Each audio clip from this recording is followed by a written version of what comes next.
उसे मेहनत करने की जरूरत थी। He needed to work hard. Very good. आप बताओगे तुम्हें यहाँ आने की जरूरत नहीं थी। You didn't need to come here. Very good. आप बताओगे क्या उसे वहां पर इंग्लिश बोलने की जरूरत थी। Did he need to speak English there? Very good. आप बताओगे क्या तुम्हें उसकी मदद करने की जरूरत नहीं थी। Didn't you need to help him? Very good very good, बहुत अच्छा। क्लैप कर दोगे। Hello friends, my name is Jordan and I am an English trainer. So आज मैं आपको नीडेड टू पढ़ाने आया हूँ। क्या दोस्तों, नीडेड टू, ये नीड टू का सेकंड फॉर्म है। ठीक है, इसकी पहचान क्या है, ने की जरूरत थी।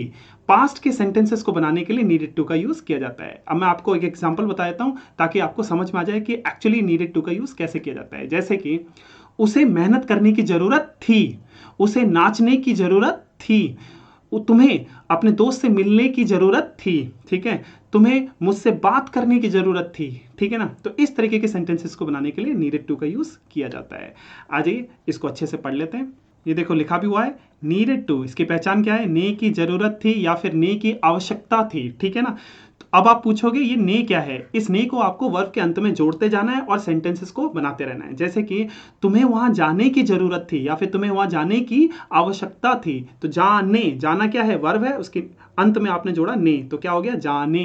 ठीक है, तुम्हें पिज्जा खाने की जरूरत थी। ठीक है, तुम्हें पढ़ने की जरूरत थी। तो देखो पढ़ना क्या है, वर्ब है, उसके अंत में क्या लग रहा है, ने, तो क्या हो गया, पढ़ने की जरूरत थी।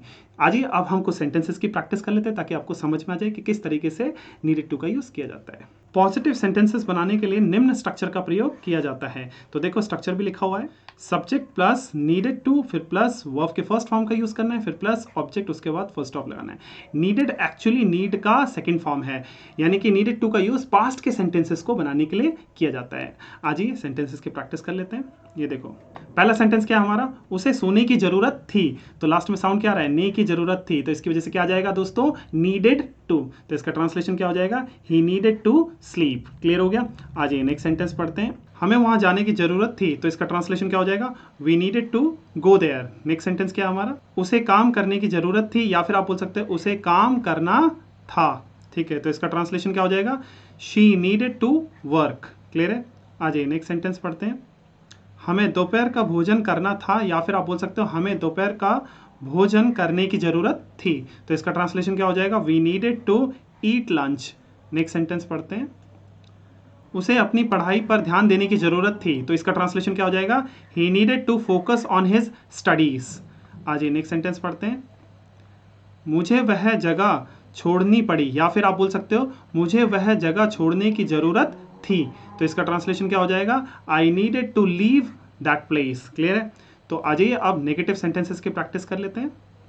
ये देखो नेगेटिव सेंटेंसेस बनाने के लिए निम्न स्ट्रक्चर का प्रयोग किया जाता है। ठीक है, तो ये देखो स्ट्रक्चर भी लिखा हुआ है, subject plus didn't plus need to, फिर प्लस वर्ब के फर्स्ट फॉर्म का यूज करना है, फिर प्लस ऑब्जेक्ट, उसके बाद आपको फुल स्टॉप लगाना है। ये याद रखना, जैसे ही आप डेंट लगाओगे यानी कि डिडेंट लगाओगे, उसके बाद आपको नीड टू का यूज करना है, नीडेड टू का यूज नहीं करना है। क्लियर हो गया। पॉजिटिव सेंटेंसेस में नीडेड टू का यूज करना है, बट नेगेटिव सेंटेंस में जैसे ही डिड आ गया उसके बाद आपको नीड टू लिखना है, नीडेड टू नहीं लिखना है। आज ये सेंटेंसेस की प्रैक्टिस कर लेते हैं। ये देखो, ये देखो, आपको आराम करने की जरूरत नहीं थी, दूसरे बंदों को आराम करने की जरूरत थी जिन्होंने मेहनत किया, आपने तो मेहनत ही नहीं किया, तो आपको आराम करने की जरूरत नहीं थी। देखो साउंड क्या रहा है, फिर सेंस क्या रहा है, नहीं की जरूरत थी, तो इसकी वजह से क्या आएगा दोस्तों, नीडेड टू। क्योंकि ये नेगेटिव सेंटेंस है इसलिए डिड नॉट का यूज किया जाएगा, और जैसे ही डिड नॉट का यूज किया जाएगा, मैं आपको बता चुका हूं, उसके बाद आपको नीड टू का यूज करना है, नीडेड टू का यूज नहीं करना है। क्लियर हो गया दोस्तों। आज इसका ट्रांसलेशन कर लेते हैं। You didn't need to rest, आप ऐसे ही बोल सकते हो, you did not need to rest. Didn't क्या है, डिड नॉट का कॉन्ट्रैक्शन है। क्लियर है। यहां पर नीड को मेन वर्ब के रूप में यूज किया गया है, इसलिए डिडंट का यूज किया गया है। जब आप नीड को सेमी मॉडल के फॉर्म में यूज करोगे या फिर सेमी मॉडल के रूप में यूज करोगे, तब सेंटेंस का ट्रांसलेशन क्या होगा। ये देखो, तुम्हें मतलब कि या फिर आपको आराम करने की जरूरत नहीं थी, तो इसका ट्रांसलेशन क्या हो जाएगा, you need not have rested. ठीक है, ये हो जाएगा नीड नॉट हैव। क्लियर हो गया। ये सेमी मॉडल के रूप में यूज हुआ है नीड, इसलिए यहाँ पे डिंट का यूज नहीं हुआ है, ठीक है। तो ये याद रखना, जब आप सेमी मॉडल के रूप में यूज करोगे नीड को तो you need not have rested बोलोगे, और जब आप मेन वर्ब के रूप में यूज करोगे नीड को तो क्या हो जाएगा, you didn't need to rest. Clear हो गया। मैं आपको एक और एग्जांपल देता हूं, जैसे कि तुम्हें यहां आने की जरूरत नहीं थी। अगर आप नीड को मेन वर्ब के रूप में यूज कर रहे हो तो ट्रांसलेशन क्या हो जाएगा, you didn't need to come here. और अगर आप नीड को सेमी मॉडल के रूप में यूज कर रहे हो तो ट्रांसलेशन क्या हो जाएगा, you need not have come here. यहां पर जो कम है वो कम का थर्ड फॉर्म है, ठीक है ना, हैव के बाद थर्ड फॉर्म आता है। मैं आपको एक और एग्जांपल दे देता हूं, जैसे कि तुम्हें पढ़ने की जरूरत नहीं थी। अगर आप नीड को मेन वर्ब के रूप में यूज कर रहे हो तो क्या हो जाएगा, you didn't need to study. अगर आप नीड को सेमी मॉडल के रूप में यूज कर रहे हो तो ट्रांसलेशन क्या हो जाएगा, you need not have studied. ठीक है, ये देखो, you need not have studied. ठीक है, ये हो जाएगा ट्रांसलेशन। क्लियर हो गया। आई गेस मैंने अच्छे से समझा दिया आपको। आज ये नेक्स्ट सेंटेंस पढ़ते हैं। उसे मुझसे बात करने की जरूरत नहीं थी, तो इसका ट्रांसलेशन क्या हो जाएगा, she didn't need to talk to me. आज ये नेक्स्ट सेंटेंस पढ़ते हैं। उसे रात का खाना बनाने की जरूरत नहीं थी, तो इसका ट्रांसलेशन क्या हो जाएगा, he didn't need to cook dinner. Clear हो गया। आज ये नेक्स्ट सेंटेंस पढ़ते हैं। राघव को भुगतान करने की आवश्यकता नहीं थी, तो इसका ट्रांसलेशन क्या हो जाएगा, राघव डिडंट नीड टू पे। आज ये नेक्स्ट सेंटेंस पढ़ते हैं। उन्हें चिल्लाने की जरूरत नहीं थी, तो इसका ट्रांसलेशन क्या हो जाएगा, they didn't need to shout. Clear हो गया। आ जाइए अब इंटरोगेटिव सेंटेंसेस पढ़ लेते हैं।